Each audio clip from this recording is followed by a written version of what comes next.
نحمده ونصلي على رسوله الكريم وبعد فأعوذ بالله من الشيطان الرجيم بسم الله الرحمن الرحيم وابتلوا اليتامى حتى إذا بلغوا النكاح فإن آنستم منهم رشدا فادفعوا إليهم أموالهم ولا تأكلوها إسرافا وبدارا أن يكبروا ومن كان غنيا فليستعفف ومن كان فقيرا فليأكل بالمعروف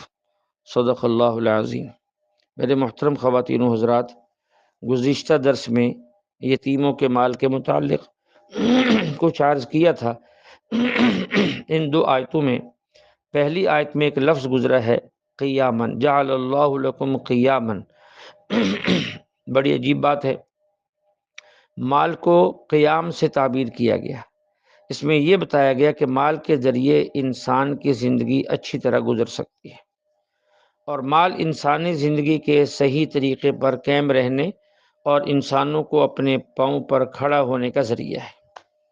اب اللہ تعالیٰ کسی کو حلال ذریعے سے اگر مال دے دے تو اس کی قدر کرنی چاہیے، اپنی جان پر، اپنے اہل و عیال پر خرچ کرے، مال کو ضائع نہ کرے، فضول خرچی نہ کرے اور فضولیات میں نہ اڑائے، مال کو ضائع نہ کرے۔ یہ مال کو ضائع کرنا یہ عقل مندی نہیں ہے، ہنر و کمال نہیں ہے، بلکہ حرام ہے۔ حضرت مغیرہ سے روایت ہے، جسے امام بخاری رحمۃ اللہ علیہ نے اپنی کتاب الجامع الصحیح میں نقل کیا ہے، حضور علیہ السلام نے فرمایا، پکی بات ہے کہ اللہ تعالیٰ نے تم پر حرام کیا ہے۔ کیا حرام کیا ہے؟ نمبر 1، ماؤں کو تکلیف دینا۔ نمبر 2، بیٹیوں کو زندہ دفن کرنا۔ نمبر 3، جس کا حق دینا چاہیے اس کا حق روک لینا، اور جس پر اپنا حق نہ ہو اس سے خام خواہ مانگنا۔ اللہ نے اس کو پسند نہیں فرمایا، اور قیل و قال کو بھی پسند نہیں فرمایا کہ فضول بلا وجہ بلا ضرورت سوال کرتے رہیں، اور وَإِضَاعَةِ المال، اور مال کو ضائع کرنے سے بھی منع کیا، یہ بھی اللہ کو پسند نہیں ہے، یہ بھی حرام ہے۔ اس لیے اگر اللہ کسی کو حلال طریقے سے مال دے، خیر کے کاموں میں خوب خرچ کرے، لیکن فضول کاموں میں خرچ بالکل نہ کرے۔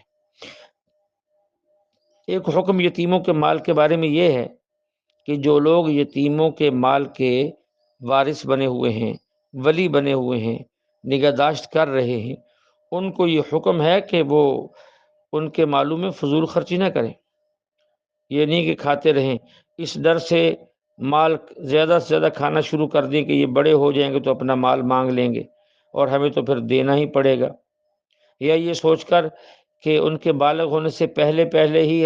ہم اس سے خوب خرچ کر لیں، خود کھا لیں، اولاد کو کھلا دیں، دوست و احباب کو کھلا دیں، ان پر خرچ کر دیں، بعد میں تو ہم کر نہیں سکیں گے، اس سے منع کیا گیا ہے۔ ایسا نہیں ہوگا، وَلَا تَأْكُلُوهَا إِسْرَافًا وَبِدَارًا أَن يَكْبَرُوا۔ اور ایک حکم یہ بیان کیا گیا ہے، یتیم کے مالوں کے جو سرپرست ہیں، ولی ہیں، ظاہر ہے وہ ان کے مالوں کی دیکھ بھال کرتے ہیں، زمین ہے، باغات ہیں، مال ہیں، دکانیں ہیں، مکان جو بھی ہیں، اب ظاہر ان کو کرائے پہ دینا، کرائے وصول کرنا، اگر کوئی عدالتی مسئلہ پیش آئے تو عدالت جانا، محکموں میں جانا، یہ سارے کام ہیں جو انہیں کرنے ہوں گے۔ اب اس کے اندر دو باتیں، اگر تو یہ ولی اور سرپرست مالدار ہے، اس کو اللہ کا دیا، اس کے پاس اپنا سب کچھ ہے،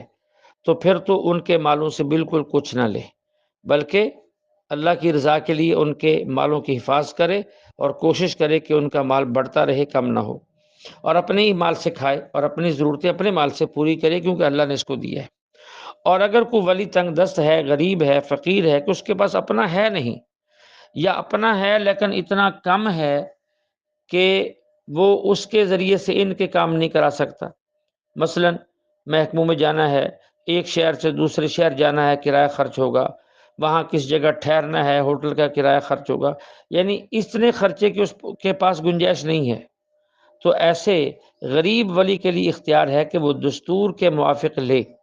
دستور کے موافق لینے کے دو مطلب ہیں، ایک مطلب یہ ہے کہ اگر وہ اپنے کام سے دوسرے شہر میں جاتا تو کس قسم کی سواری استعمال کرتا، اور دوسرے شہر میں جا کر اگر اسے کہیں رہائش کی جگہ تلاش کرنی پڑتی تو کس معیار کی رہائش لیتا، تو جو اپنے لیے لیتا اب بھی اسی طرح کی رہائش اور سواری لے کر سفر کرے، یہ نہیں کہ اپنے کام سے جاتا تو اکانومی میں بیٹھ کے جاتا، اب چونکہ یتیم کا کام ہے، مال اس کا لگنا ہے، اب یہ اے سی میں جا رہا ہے، یہ جائز نہیں ہوگا، یہ معروف طریقہ کے مطابق نہیں ہے۔ اپنے کام سے جاتا تو کسی سستی سی سرائے کے اندر چارپائی لے کے سو جاتا، اب چونکہ ان کے یتیموں کے کام جا رہا ہے، پیسے ان کے لگنے ہیں، اب یہ 5 اسٹار میں اور 4 اسٹار اور 3 اسٹار کے اندر کمرہ بک کروا کے رہتا ہے۔ یہ دستور کے خلاف ہے، یہ دستور کے نہیں۔ جو اپنے لیے پسند کرتا وہ ان کے لیے پسند کرے۔ نمبر 2، دستور کے موافق دوسری بات یہ ہے، یہ ان کے کاموں کو سنبھال رہا ہے اور اس کی یہ اجرت لینا چاہتا ہے، کیونکہ اس کے پاس اپنا مال زیادہ نہیں ہے، یا اگر ہے تو بہت کم ہے، تو یوں سمجھے کہ اس دیکھ بھال کے لیے یہ مال اس کا ہوتا، مکان، دکانیں، یہ ساری باتیں اس کی اپنی ہوتی، ان کی دیکھ بھال کے لیے یہ کوئی ملازم رکھتا، منیجر رکھتا، منشی رکھتا، تو ان کو کتنا ماہانہ یا سالانہ یا روزانہ دینا پسند کرتا؟ جو اپنے مال کی نگہداشت کے لیے کسی کو دینا پسند کرتا، اتنا ہی یہ یتیم کے مال کی نگہداشت پر خود لے لے اور خود استعمال کر لے۔ اس کی گنجائش ہے اس ولی کو جو خود غریب ہے، خود فقیر ہے،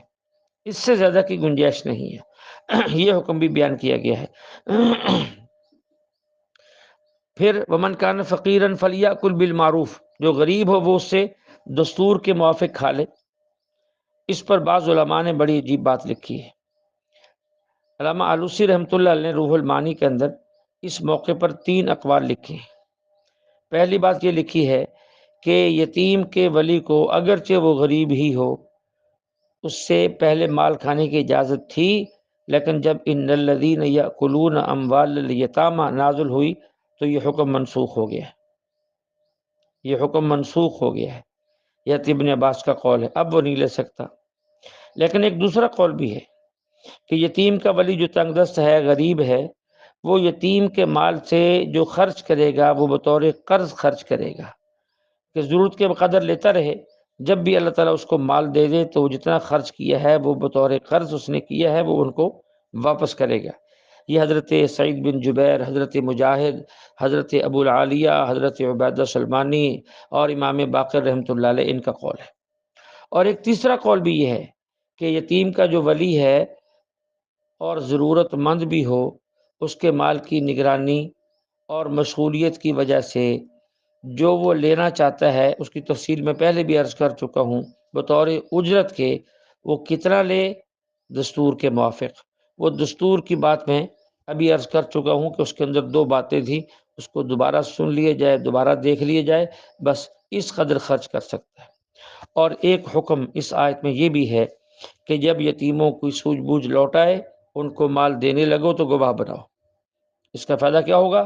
کل کو وہ یہ نہیں کہہ سکیں گے کہ ہمارا مال ہمیں نہیں دیا گیا یا ہمیں کم دیا گیا، پورا نہیں دیا گیا، کیونکہ جب گواہ بن جائیں گے، تحریر ہو جائے گی، لکھ لیا جائے گا کہ دے دیا ہے، فلاں تاریخ کو دیا ہے، فلاں لوگوں کے سامنے دیا ہے، اتنا دیا ہے۔ اب کوئی جھگڑا، کوئی مخالفت، کوئی اعتراض پیش آئے گا تو گواہوں کے ذریعے سے فیصلہ ہو جائے گا۔